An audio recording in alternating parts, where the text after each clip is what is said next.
কুরআন চলার সাথী, কুরআন গোরের বাতি, কুরআন পথের ঠিকানা।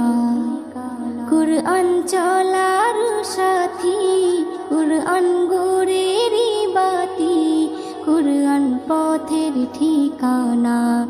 যে জন পড়ে কুরআন খাঁটি হবে তার ঈমান, পাবে আল্লাহর করুণা।